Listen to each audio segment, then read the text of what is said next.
best part of the pre-season camp is that it's almost over. That's a half joke maybe, but it's not easy being in the same place with the same people for 3 weeks. I gather it's normal in Bulgaria, but it's the first time for me, so it was a challenge. On the other hand, it was made easier by decent conditions and fantastic weather that we've had here. We were very lucky in that respect. So that was cool. We trained well, I think, but then everybody thinks they trained well, and we'll only find out how well we prepared and how well we are prepared once the season gets underway. We played a few games here, one more than we needed to, but all right. Some good ones, some I'd say normal ones, one or two bad ones as well. But a lot of thought goes into the organization of each game. You know, who needs to play more and who needs to play less, and it's a little bit different to how I did it in the summer, where I didn't really know the team. In the summer we played with, in inverted commas, the main guys together at the same time more often, because I needed to develop an idea, and I needed the guys playing together so that we could analyze and improve after the games. Now that wasn't such a big issue, because I know the team and we don't have any new players, so they know me as well. Here we looked at the physical side more and just pretty much mixed up the teams for every game. Yeah, I'm not too bothered really about the results. I mean, I've been in this business long enough to know that if you win on the 16th of February, the pre-season was great, and if you don't win on the 16th of February, the pre-season was a disaster. So we'll see.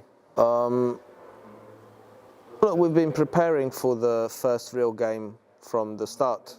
I wouldn't say we are ready to play against Chernomore tomorrow, but we're not far off. I'd like to think we're exactly where we should be.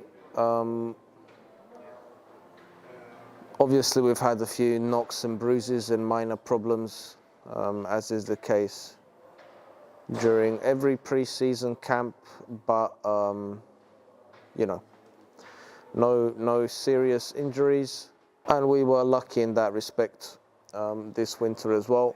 The only big, major, catastrophic problem that we have is with our left defender, but then that is out of my hands. He was injured. He turned up here injured, and he still is.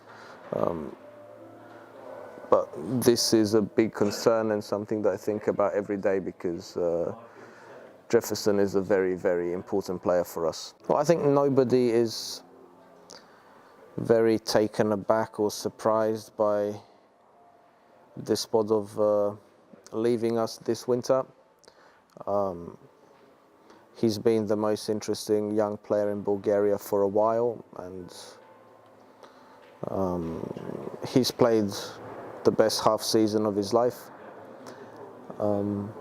Was also justly awarded the Player of the Year award, so in many ways it's logical that that he was sold. This is something that all of us were expecting.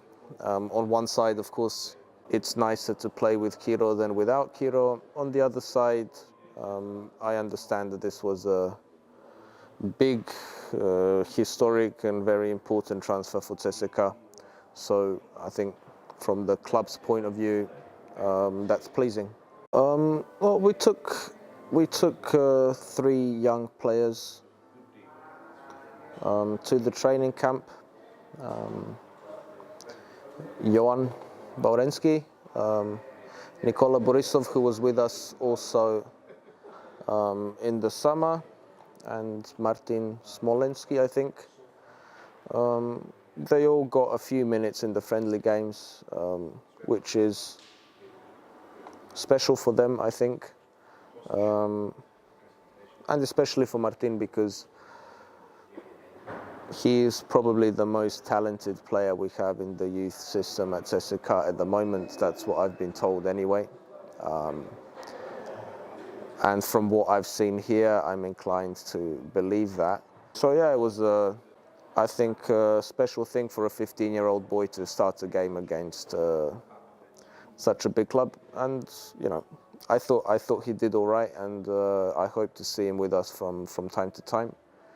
It's very difficult to predict, you know, how a player will develop at that age, but